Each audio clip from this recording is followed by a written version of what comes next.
I'm Philip Martin, and this is OnBooks on video. We're doing this as a way to augment the OnBooks column. It runs basically every 2 weeks in our style section, our Sunday style section, because I get a lot of books. I've been a book critic, book reviewer since the 80s, since 1984 or 85, somewhere around in there. And over the years, I've done it off and on. I've never quit doing it. And I get a lot of books. And there are books that I want to write about and want to talk about that I don't have room to write or talk about them in the newspaper. So this is a way that I can spend my time, just kind of talking about them. There's also another reason. It's one of the things that I'm kind of aware of, and I mean, it's always been a problem for book critics, especially because most people who write, like me, who are writers, know a lot of other writers, and writers write books. And when your friends write books, or even people write books, and they send them to you for review, you have a quandary, a moral difficulty. Do you write about these books like they're just any book? I mean, can you put aside your personal relationship with the author? I don't know. Some people think they can. Some people think they can, be objective about a friend's book. Maybe they can. Other people would never touch that. I feel kind of in the middle, and then I hate to, because people have sent me books, and I've disqualified myself from writing about them because I know the people too well.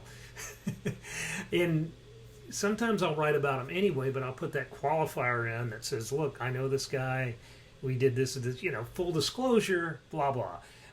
But it's kept me from writing about, like Ed Bethune has written a couple of really nice novels, Pearl for Kizzy, Gay Panic in the Ozark, and the new one, which I can't remember the name of. So, sorry, Ed, I'm going off the top of my head, but there's a pretty new one, and you can find these on Amazon.com.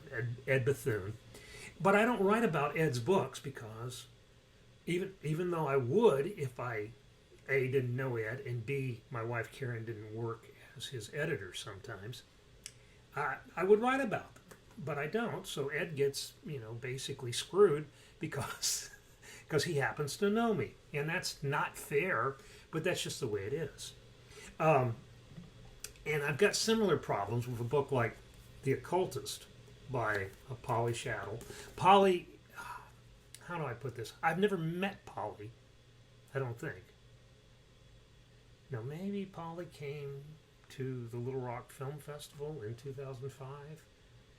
Well, I know Polly because I know her film, Sinkhole, which she did under the name Paul Shattle, which was before she transitioned as a woman. So I've known Polly for a long time, and I've followed her career, and she's a brilliant filmmaker. Sinkhole was really good, and then she did another film called Allison, and the third film, which I haven't seen, and I don't know why, just Quiet River, 2015, that won some awards and stuff, and I don't know why I didn't see it, Polly. Maybe you should send me a link. But anyway, is a real artist, and does other things as a musician, and I follow her on Facebook, and we correspond that way. And the book came out. I said, man, you got to send me the book, and she did, and it doesn't disappoint at all. It's set in the world of occultism in the Edwardian age, and it's really well researched. It's not my thing, it's sort of like it's a Journal Stone is the publisher, and Journal Stone is a publisher that specializes in like horror, but I did a little research on them, and they're like it's like thinking people's horror and supernatural thrillers and things like that. So what I understand is that Polly is, sort of like transitioning out of filmmaking, because that life is really hard. It's really difficult. And I've also often thought that there's a very different skill set involved in actually writing a book or a screenplay and then actually translating that into a movie. Because when you get a movie, you've got to deal with all these moving parts, all these collaborators, and all these people that own the means of production, that own the apparatus that you need to, either make or display your film, bring it out there. Whereas a book is very much something that you can do on your own in a room, and you can control a whole lot of it. And this is a real novel, and it's a really good novel, especially if you're into that sort of genre. I could spend a lot of time talking about the plot. I'm not going to do that because I'm spending so much time blabbling on, and I want to get to a bunch of other things. But that's not a book that I thought I could, but then the more I thought about it, the less comfortable I was writing about it for the OnBooks column. I can write about a Nick Hornby novel because I don't know Nick Hornby, and even if I had met Nick Hornby, I wouldn't really know Nick Hornby. I have, a lot of affection for Polly, so let's put it that way. But I still think this is a very good book, and that you should consider it, especially if you're looking for something in that spooky, ooky, spooky sort of thing. It's very smart. The period detail, the research is really well done. It's as much historical fiction as it is a thriller, I think, a supernatural thriller. On the same line, Bill Rausch is a very funny man who writes occasionally, sometimes quite often, for this newspaper. And this is basically his, I would think this is his memoir augmented by some, but it's the way it's his story and he's sticking to it. Let's put it that way. And it's about growing up. It's very funny. It's his life story after a fashion, and William Rausch 25 altogether. William Rausch, RAUSCH 25 at yahoo.com, and you can find him. The book you can find on Amazon. And the chickens dance. Yes, but and I like the cover too. I should ask him about the cover. Anyway, sometimes books just sit around too long, and I probably should have written about this a few months ago. This is a really nice thriller crime novel in the mode of Don Winslow, who is the author here, Jeff Howe. He introduced himself to me as one of Don Winslow's best friends, and yeah, I can see that. It's a crime novel called The Silver Pigeons. It's another recommended book.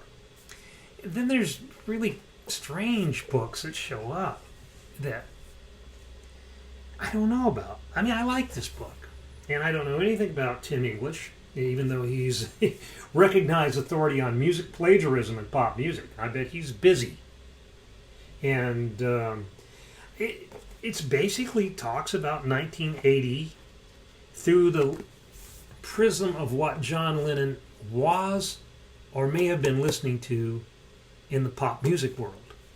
And so you get discussions of songs, Rolling Stones' Emotional Rescue takes up a chapter, Chuck Berry's Havana Moon, Herb Alpert's Rise, Billy Joel's in here, and some of it's speculative, but it's an interesting approach, and it's something that's going to fit on this shelf over here. This is my music shelf, basically. This is my music books over here. There's also music books there and music books here, and even some over there, but anyway, it's going to go over there because I got some shelf space, and I'm going to hold on to it because it's kind of an interesting. And one of the things that I got a few years ago was really cool, and this was back when a certain record store was still around. I don't know how much I should mention here. Rod Byron's record store. Remember Rod, who ran for governor and everything? Well, anyway, I was in there one day, and I got a big homemade box set that was called 1981. And what it was like, I don't know how many tracks, like 500 tracks from 1981 that year. And it was obscure tracks and people you'd recognize, and it was just wonderful. And Rod told me I couldn't write about it. And I guess statute of limitations is up now. And Rod didn't do it. He acquired it from this person who had made a bunch of these, and he gave it to me. I would want to listen to it, and I did. And I still have it, and I still pull it out occasionally, and it's on my hard drive, and it's a fascinating tour. And I think that I wrote about a book that was about 1973, I think it was about 1973 in pop, and I thought that we should do that every year. We should have like like this critical kind of analysis of every year, and talk about the records that were released and the songs that were released. This would pass for 1980. This is a good one. Like I said, I don't know exactly what to make of this book, except that I enjoyed it, and you dive into it, and one of the blurbs for it says it's one of those why didn't I think of this things, which sort of implies that anybody could do it, and I don't think that's quite right. I don't think anybody could do it. Now, finally, what I want to talk about, and I hope I get around to these. Oh boy, I dropped them on the floor. It means I've got to kind of break the continuity here because I'm not doing any edits. They don't pay me enough to produce this stuff, okay? We're just going to do this one take, and one take only, and let the chips fall where they may. But I'm thinking about, no promises because I've been thinking about it for a while, about doing a big piece, a big critical mass piece on black poetry, black American poetry, going back, especially before the end of slavery. This is a fascinating book. I've been digging into this. I've had this around on my night table, on my nightstand for a couple of months now, and I keep dipping into it. Matt Sandler's, what's it called? The Black Romantic Revolution, Abolitionist Poets at the End of Slavery. And again, I'm going to write about this at some point. I don't know where or why, but I'm thinking about a critical mass about this because I think this is a really important kind of thing that we could do now. And you take it along with The Good Lord Bird, the series that's on Showtime, and now one of my favorite publishers, the Library of America, has just released this, African American Poetry, 250 Years of Struggle and Song. I have not cracked this yet. I mean, I've looked at it, and some of these poets I do not know. I'm not familiar with everything like that. But, geez. It's some of this I'm really... Douglas Kearney's Drop It Like It's Hottentot Venus, which is a poem that you need to see. And, okay.